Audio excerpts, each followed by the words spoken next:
Alors, bonjour à toi, bienvenue à ton émission chrétienne Vivre pour Christ. Mon nom est Alicia Vicout, je suis heureuse de te retrouver pour une nouvelle vidéo. Aujourd'hui, j'ai changé un peu le setting, laisse-moi savoir ce que tu en penses. Je change tout le temps, je sais. Il faut trouver son bon équilibre. Peut-être je vais aussi retourner à l'ancienne façon. Désolée de parler trop vite, I don't know.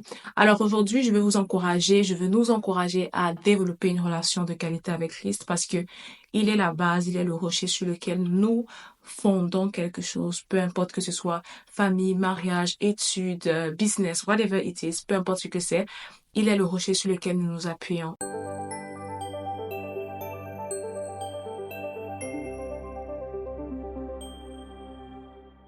Je veux que nous puissions lire dans Matthieu 26 au verset 7 à 8. La Bible dit qu'une femme s'approcha de lui, tenant un vase d'albâtre qui renfermait un parfum de grand prix. Et pendant qu'il était à table, elle répandit le parfum sur sa tête, et les disciples, voyant cela, s'indignèrent et dirent, à quoi bon cette perte?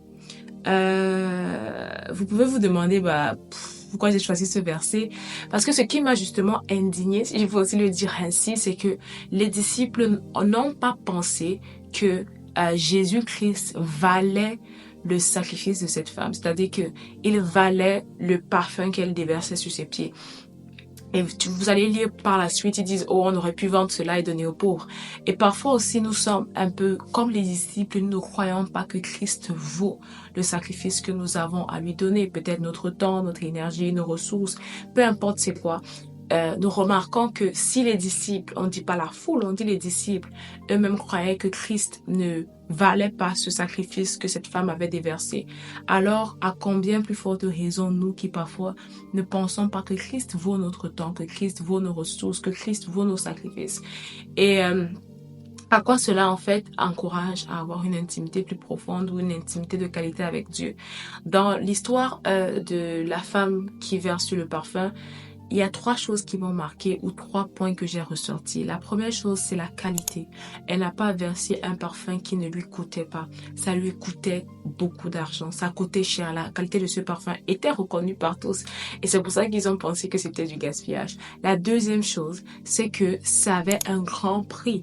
Parce que vous allez le lire après, les disciples ont dit, on aurait pu le vendre très cher et le distribuer. Donc ça avait un grand prix. Donc il y a la qualité, premièrement, de la relation que tu dois avoir avec Dieu. C'est-à-dire que le temps de prière que tu lui donnes, le temps de louange, le temps de méditation, ça doit être des moments de qualité, pas des moments de distraction, pas des moments où tu fais toutes les choses en même temps, ok? Et je vous le dis, et puis moi-même aussi, je travaille dessus parce que parfois, en fait, on se rend pas compte qu'on a commencé à prendre Jésus-Christ comme notre camarade de classe. Il n'est pas notre camarade de classe. Il est le Seigneur des Seigneurs, le roi de l'univers. Dans la qualité, le prix. Et quand on parle du prix, on parle du fait que parfois ça inclut des sacrifices. Ça inclut parfois que tu puisses dire non à certaines choses, prioriser Christ au détriment de certaines autres choses qui sont peut-être tout aussi importantes. Donc, il y a le sacrifice. Et la troisième chose que j'ai ressortie de ma méditation de ce verset, cette vidéo sera une très courte vidéo pour une première fois. La troisième chose que j'ai retenue de ce verset, je pense que je vais commencer à faire mes vidéos de vendredi un peu plus courtes. Peut-être une vidéo de méditation et mes vidéos de lundi un peu plus longues, genre 10 à 15 minutes, où je vais parler d'un sujet un peu plus de manière un peu plus détaillée, parce que même pour moi 15 minutes ça reste petit pour apprendre beaucoup de choses. Bref, petite parenthèse fermée. Dans la troisième chose que j'ai retenue ou j'ai ressorti de ce verset, c'est le fait que la femme qui déversait le parfum, elle était dans une position de soumission.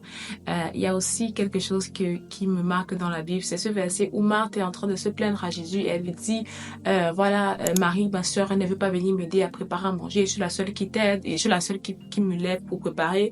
Et puis Jésus-Christ va dire à Marthe, tu te préoccupes de bien de choses. Mais Marie a choisi la bonne part. Et où était la position de Marie? Elle était au pied de Jésus en train d'écouter ses enseignements, en train de poser des questions. Et cette femme aussi, dans Matthieu 26, elle est au pied de Jésus en train de déverser le parfum. Donc lorsque nous avons une relation avec Dieu, il y a trois éléments qui ressortent. La qualité de notre relation, la qualité des temps que nous partageons. La deuxième chose qui est le sacrifice, le prix que nous payons pour parfois dire non à certaines choses. Et la troisième chose, pardon, c'est la soumission, la position, être toujours à ses pieds, être toujours dans une position de soumission, être toujours dans une position où tu te dis, Seigneur, je veux apprendre plus de toi, Seigneur, révèle-moi ta volonté, Seigneur. Voilà, j'ai besoin de toi, une position de soumission. La femme ne versait pas le parfum étant debout en train de le regarder avec hautaineté, mais elle était au pied de Christ. Et le fait qu'elle était dans cette position de soumission montrait également que même si c'était un grand parfum en fait qu'elle avait versé, même si ce parfum avait un grand prix, c'était une grande qualité, elle ne le voyait pas comme étant à la mesure de qui Christ était. C'est pourquoi elle restait à ses pieds. Donc parfois on regarde, oh j'ai sacrifié, j'ai fait ça pour Jésus, j'ai fait ça, j'ai passé tel temps, oh il m'a pas donné ça. Mais lorsque tu commences déjà à avoir ce regard, c'est là que tu commences également à avoir des yeux hautains, à te dire, oh Jésus, Dieu ne m'a pas donné ça, on m'a pas donné ça, pourquoi est-ce que je continue à le servir? Donc il est important de rester toujours dans une position de soumission, toujours dans une position où tu t'attends à Dieu, parce que c'est là qu'il va te rencontrer, c'est là en fait qu'il va faire ton nom devenir grand, comme il a dit aux disciples, qu'on va parler de cette femme des générations après génération, et c'est ce que je fais aujourd'hui. Alors j'espère que cet encouragement t'a béni, que Dieu te bénisse abondamment, et on se retrouve la semaine prochaine pour une nouvelle vidéo. Bonne journée à toi.